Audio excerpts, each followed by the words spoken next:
c'est une comédie. Elle ne finit pas forcément très bien, elle flirte avec la tragédie.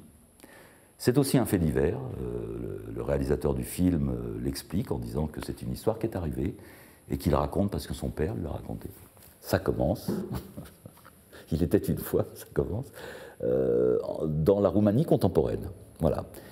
Une équipe de reportage télévisuel, mais assez fantaisiste et assez déconneuse, entre guillemets, parcourt le pays à la recherche des événements étranges qui ont pu s'y passer. Quand on sait ce qui s'est passé en Roumanie, on imagine bien l'ironie et l'humour de l'auteur. Voilà. Alors ils ont pris rendez-vous avec le maire d'une commune qu'ils rencontrent et qui les entraîne dans un endroit un peu étrange, une sorte de ruine industrielle. Donc le reporter demande à monsieur le maire, qui s'appelle Gogonica, monsieur Gogonica, il dit mais qu'est-ce qui s'est passé ici? Qu'est-ce qu'il y avait? Oh, bah, il dit il y avait un village, mais les soviétiques l'ont rasé pour construire une usine, mais enfin maintenant les capitalistes vont raser l'usine pour refaire un village, mais un village de vacances. Et là il y a un très beau regard de cet homme qui tout d'un coup repart dans son passé à lui, c'est un flashback, et on se retrouve en 1953 dans ce petit village. Et s'il fallait dire vite ce qu'est ce village, ce serait le village des Gaulois, c'est Astérix, quoi. Enfin, c'est une bande de paysans roumains qui sont occupés par la puissance soviétique, mais fondamentalement, on n'arrive pas à en faire de bons communistes. C'est très difficile.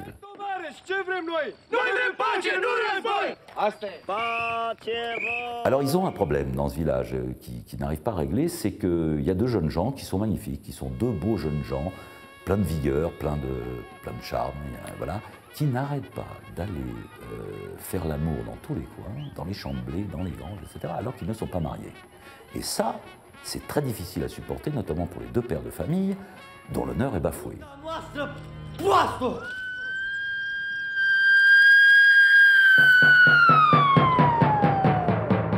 Et un beau jour, quand même, on arrive à prendre la décision qu'ils vont se marier.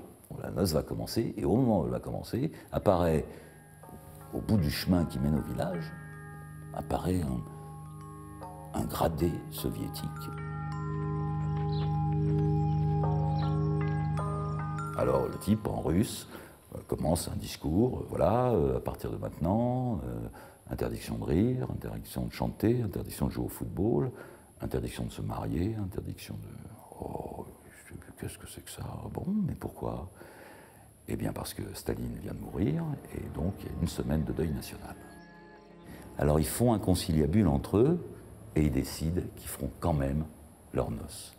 Et là, je ne vais pas dire comment ils la feront, parce que ce serait dommage de priver les spectateurs des Célestins de découvrir quelle force d'imagination naïve ils déploient pour faire quand même la noce qu'ils doivent absolument accomplir. Voilà.